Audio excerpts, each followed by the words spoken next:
Welcome to installment number 310 of the Mitzvahs as enumerated by Maimonides, the Rambam. Today we are continuing our discussion of positive commandment number 248, which is the Mitzvah of inheritance.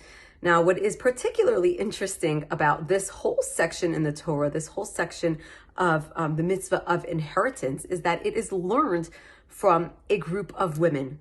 As we've mentioned, the daughters of Tzlafchad, that their father died without leaving any sons. And at the time, it seemed that if a man had no sons, he would not be able to leave any part of the land of Israel, that his children would not be able to have a part of the land of Israel. And the daughters of Tzlafchad had such a fierce love for the land of Israel that this really, really upset them. And they came to Moshe, to the leader, and said, why should we be left out? Why should we not be able to get a portion? We have such a love for this land, and we too would like a portion. And just because our father did not leave any sons is not a good enough reason for us not to get a portion. And of course, Moshe goes and has a conversation with God, and he says, the daughters of Tzlafchad have spoken, and this is their complaint, and what do we do? And of course, at that point, it was decided that they too will receive a portion in the land of Israel.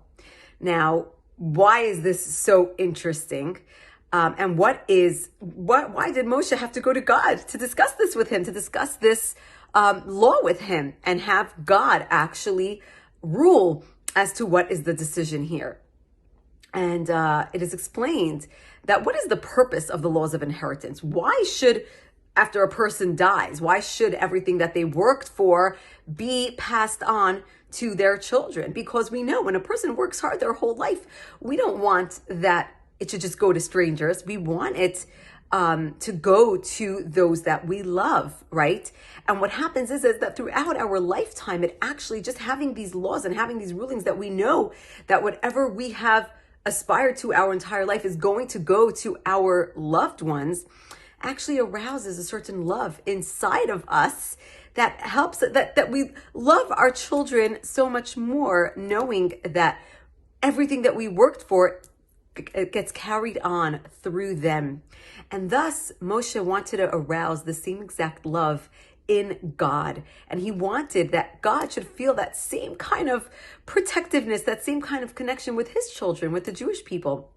And therefore, he had this conversation with God, to say that just like a father of flesh and blood, a parent of flesh and blood leaves their inheritance towards their children, you too, God, should have that same kind of love towards your children as well. And who do we learn this from? From the daughters of Tzlafchad, from a group of women, because it has always been throughout our history, it has been the Jewish woman who has been the one to stand at the fore. It was them who, it was because of the Jewish women that we were redeemed from Egypt. And we know that the women of today are a reincarnation of those same women. And it was always the strength of the Jewish woman who inspired an entire generation, just like these daughters of Tzlafchad, who were able to bring an entire section of the Torah